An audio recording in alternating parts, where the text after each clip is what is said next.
Hello my dear students, welcome to my YouTube channel making mathematics easy. और इस video में हम discuss करने वाले हैं सीबीएसई क्लास 10th मैथ्स का रिवाइज्ड सिलेबस। देखो बच्चों, ये जो रिवाइज सिलेबस हम आज देखने वाले हैं वो एकदम लेटेस्ट है। मीन्स फर्स्ट जो नोटिफिकेशन आया था सीबीएसई का, उसके बाद बहुत सारे वीडियो मिले होंगे आपको यूट्यूब पे, लेकिन ये जो आपको डिटेल्स यहाँ पे बताई जाएंगी ये एकदम लेटेस्ट है। मीन्स उसके बाद भी जब फर्स्ट नोटिफिकेशन आया था उसके बाद का भी नोटिफिकेशन आया है, उसको भी मैंने इंक्लूड करके ये वीडियो आप लोगों के लिए बनाया है। तो चलिए स्टार्ट करते हैं। फर्स्ट जो यूनिट है हमारी नंबर सिस्टम, उसमें से फर्स्ट चैप्टर है रियल नंबर्स। तो रियल नंबर्स में देखो जो जो भी एक्सरसाइज या फिर क्वेश्चंस रिमूव हुए हैं हम उन्हीं की बात करेंगे, ठीक है। तो फर्स्ट एक्सरसाइज में एक्सरसाइज 1.2 पूरी की पूरी रिमूव हो चुकी है और एक्सरसाइज 1.4 ये भी पूरी की पूरी रिमूव डिलीट हो चुकी है, ठीक है। तो आप अपनी नोटबुक है या जो भी चैप्टर है उसके ऊपर लिख लीजिए कि जो भी रिमूव हुआ है वो। सो एक्सरसाइज 1.2 नहीं पढ़नी है और एक्सरसाइज 1.4 भी हमें नहीं करनी। उसके बाद एक टॉपिक है डेफिनेशन ऑफ nth रूट। ये डेफिनेशन आपको मिलेगी आपके चैप्टर में ही। इस पे बेस्ड कई क्वेश्चंस जो हैं वो एग्ज़ाम में आते रहते हैं, हालांकि बुक में इस पे बेस्ड क्वेश्चंस काफ़ी कम हैं। तो ये जो टॉपिक है वो भी रिमूव हो चुका है।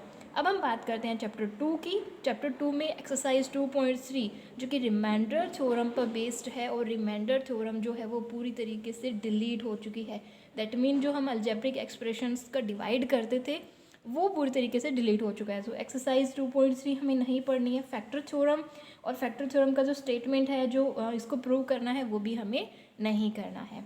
उसके बाद जो क्यूबिक आइडेंटिटी है, ठीक है, x cube plus y cube plus z cube minus 3xyz वाली, वो भी हमें नहीं करनी है। और इस पर बेस्ड क्वेश्चन देखो बच्चों, कोई आइडेंटिटी है, कोई थ्योरम है, अगर वो रिमूव हो चुकी है दैट मीन उसके ऊपर बेस्ड जो भी क्वेश्चन हैं वो भी डेफिनेटली रिमूव होंगे। सो एक्सरसाइज 2.4 में क्वेश्चन नंबर 11, 12, 13 और 14 ये इस आइडेंटिटी पे बेस्ड हैं, तो इन पे भी आप क्रॉस लगा लेंगे। ये भी एग्जाम में नहीं आएंगे, सिलेबस में नहीं है।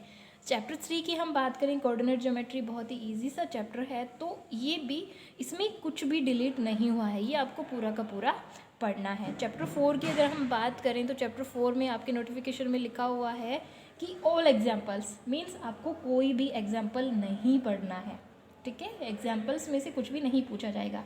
उसके बाद problems on ratio and proportion, देखो इसमें ऑल एग्जाम्पल ये तो क्लियर है कि ये हमें हमारे एग्जाम में नहीं आने वाले हैं। फिर ये जो प्रॉब्लम्स आती हैं जिनको हम कन्वर्ट करते हैं लीनियर इक्वेशंस में, तो उनमें से स्पेसिफिक प्रॉब्लम जो है रेशियो और प्रोपोर्शन वाली, जो कि थोड़ी टफ भी लगती है, बच्चों से मिस्टेक भी हो जाती है, वो रिमूव कर दी गई है।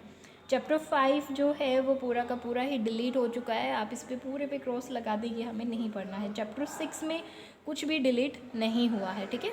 उसके बाद हम बात करते हैं चैप्टर 7 की, ट्राइंगल्स, बहुत ही अच्छा नाइस चैप्टर है। उसमें से थ्योरम 7.1 जो कि है angle side angle congruence theorem जो है वो पूरी की पूरी डिलीट कर दी है, रिमूव कर दी है। दैट मीन हमें इसका स्टेटमेंट नहीं पढ़ना, हमें इसका प्रूफ भी नहीं करना है, और इस पे बेस्ड जो क्वेश्चंस हैं और जो एग्जांपल्स हैं वो भी हमें नहीं करने हैं, ठीक है। और इस पे बेस्ड क्वेश्चन है एक्सरसाइज 7.1 में question number 4 and question number 7, तो ये भी हमें नहीं करने हैं, ठीक है। उसके बाद सेकंड है हमारा एक्सरसाइज 7.4, ये पूरी की पूरी हमें क्या करनी है, डिलीट करनी है, रिमूव हो गई है, हमें ये नहीं पढ़नी है, ठीक है। फिर हम बात करते हैं चैप्टर 8 में जो कि है क्वाड्रिलेटरल्स, जिसमें कुछ भी डिलीट नहीं हुआ है। ये कंप्लीट चैप्टर विद एग्जांपल्स आपको पढ़ना है। चैप्टर 9 जो है वो कि पूरा का पूरा डिलीट हो गया, तो चैप्टर 9 हमें नहीं करना है, हमारे सिलेबस से रिमूव हो चुका है। उसके बाद हम बात करें चैप्टर 10 की, तो चैप्टर 10 का नेम है सर्कल्स, जिसमें एक्सरसाइज 10.3 रिमूव हो गई है, ठीक है। ध्यान से देखें, एक्सरसाइज पूरी की पूरी कंप्लीट एक्सरसाइज 10.3 रिमूव हो गई है। फिर हम बात करें थ्योरम 10.10 जो है उसका स्टेटमेंट नहीं पढ़ना है और नहीं उसका प्रूफ हमें करना है, ठीक है। और इसके ऊपर बेस्ड क्वेश्चंस मुझे नहीं मिले हैं, मतलब 10.10 पे ही जो एकदम बेस्ड क्वेश्चन हो वो आपको बहुत कम देखने को मिलेंगे, लेकिन थ्योरम 10.2 का स्टेटमेंट और प्रूफ हमें नहीं करना है। फिर हम बात करते हैं चैप्टर 11 कंस्ट्रक्शंस की, तो कंस्ट्रक्शन 11.6 लिखा है मैंने, कंस्ट्रक्शन 11.6 आप बुक में इजीली देख सकते हैं, कंस्ट्रक्शन है 11.6, ये हमें नहीं करना है। और इस पे बेस्ड क्वेश्चन है जो कि है एक्सरसाइज 11.2 में question number 4 and question number 5। ये भी आपको नहीं करना है। फिर हम बात करते हैं चैप्टर 12 की। चैप्टर 12 जो है उसका नेम है हीरोन फॉर्मूला, लेकिन जो हमारा चैप्टर 12.1 है वो हमें कंप्लीट करना है। लेकिन चैप्टर 12.2 एक्सरसाइज 12.2 में जो क्वाड्रिलेटरल का एरिया हम फाइंड करते हैं, ठीक है, हीरोन फॉर्मूला की हेल्प से, वो क्वेश्चंस हमें नहीं करने। तो इस चैप्टर को भी बहुत ही शॉर्ट कर दिया है इन्होंने, क्योंकि एक्सरसाइज 12.2 लगभग पूरी रिमूव हो गई है। मैंने यहाँ क्वेश्चन लिखे हैं 1 to क्वेश्चन 9, ये आपको नहीं करने हैं, ये रिमूव हो गए हैं। चैप्टर 13 में से कुछ भी डिलीट नहीं हुआ है, बहुत ही लेंथी चैप्टर है, उसमें से कुछ भी डिलीट नहीं हुआ है। फिर हम बात करते हैं चैप्टर 14 की, जो कि है स्टैटिस्टिक्स। बहुत ही ईजी सा चैप्टर था और इसमें से लगभग सब कुछ डिलीट कर दिया गया है। तो ये मैं कहूँगी कि एक माइनस पॉइंट है हम सब के लिए ही, स्पेशली उन स्टूडेंट्स के लिए जो कि बहुत ही अच्छी एक्सरसाइज थी, ईजी सी एक्सरसाइज थी और बहुत ही स्कोरिंग एक्सरसाइज थी। देखो एक्सरसाइज 14.2 में क्वेश्चन नंबर 1, 6, 7 जो है वो डिलीट हो गए हैं, क्योंकि इसमें हिस्टोग्राम डिलीट हुआ है और हिस्टोग्राम से रिलेटेड ये क्वेश्चंस थे।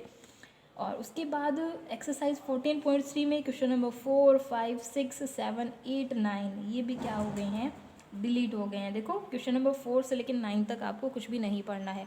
और एक्सरसाइज 14.4 जो कि बहुत इंपॉर्टेंट थी, नाइस एक्सरसाइज थी, ये पूरी की पूरी क्या हो गई है, डिलीट हो गई है, ठीक है। तो बहुत ही ये एक माइनस पॉइंट है जो कि सीबीएसई ने किया है, ये ऐसा नहीं करना चाहिए था। बहुत ही अच्छी एक्सरसाइज थी, इसकी बजाय 13 चैप्टर रिमूव कर देते, कोई प्रॉब्लम नहीं होती। फिर चैप्टर 14 जो है उसमें से कुछ भी डिलीट नहीं हुआ है, ये कम्प्लीटली आपको अच्छे से पढ़ाई करनी है, ठीक है। तो बच्चों ये था 9th का revise syllabus, latest revise syllabus है, क्योंकि अभी एग्ज़ाम्स भी आपके मई में स्टार्ट हो सकते हैं, तो आप भी इसी सिलेबस के अकॉर्डिंग अपनी स्टडी अच्छे से तैयार करें। And always be happy, be positive.